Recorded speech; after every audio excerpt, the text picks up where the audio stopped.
హిందువుల్లో చాలా మంది తమకు అష్టైశ్వర్యాలు కలగాలని తమకు ఇష్టమైన లక్ష్మీదేవిని ప్రార్థిస్తుంటారు. ఎందుకంటే ధనానికి ఆమె అధిపతి.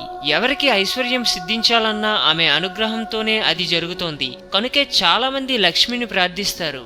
అయితే చాలా మంది భక్తులు తమ అనుకూలతలు, ఇష్టాలను బట్టి వివిధ రూపాలు, ఆకారాలు, చిత్రాల్లో ఉన్న లక్ష్మీదేవి పటాలను, బొమ్మలను పూజిస్తారు. కానీ మీకు తెలుసా, కొన్ని రకాల లక్ష్మీదేవి చిత్ర పటాలను పూజిస్తే ధనం రాదట. పైగా ఉన్నధనం కూడా ఎలా వచ్చిందో అలాగే పోతుందట. ఈ క్రమంలో భక్తులు ఎలాంటి పటాలను, బొమ్మలను పూజించాలో, ఎలాంటి వాటిని పూజించకూడదో ఇప్పుడు తెలుసుకుందాం.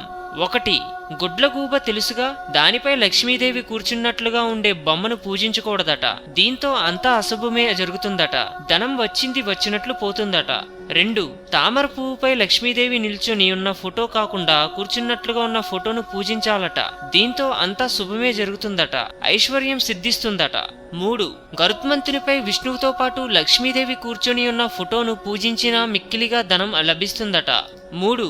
గరుత్మంతునిపై విష్ణువుతో పాటు లక్ష్మీదేవి కూర్చొని ఉన్న ఫోటోను పూజించినా మిక్కిలిగా ధనం లభిస్తుందట, అంతా మంచి జరుగుతుందట. 4. శేషతల్పంపై విష్ణువు పడుకొని ఉండగా ఆయన కాళ్ల వద్ద లక్ష్మీదేవి ఉన్న బొమ్మను పూజిస్తే అలాంటి వారి దాంపత్య జీవితం సుఖమయంగా సాగుతుందట. 5.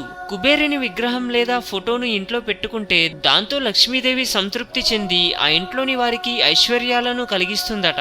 6. పాదరసంతో తయారు చేసిన లక్ష్మీదేవి విగ్రహాన్ని పూజిస్తే దాంతో అన్ని శుభాలే కలుగుతాయట, ధనం కూడా బాగా సమకూరుతుందట.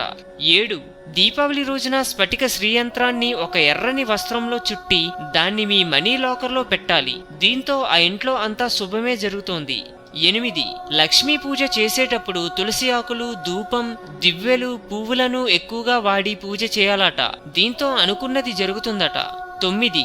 దీపావళి రోజున లక్ష్మీదేవి, కుబేరుని పూజించి అనంతరం ఈ మంత్రాన్ని 108 సార్లు పఠించాలి. దీనివల్ల భక్తులకు అనుకున్నది నెరవేరుతుందట. హిందూయిజం గురించి మరిన్ని గొప్ప గొప్ప విషయాలను తెలుసుకోవడం కోసం మా ఛానల్ని సబ్స్క్రైబ్ చేయండి. ఈ వీడియో మీకు నచ్చినట్లయితే లైక్ చేయండి, షేర్ చేయండి.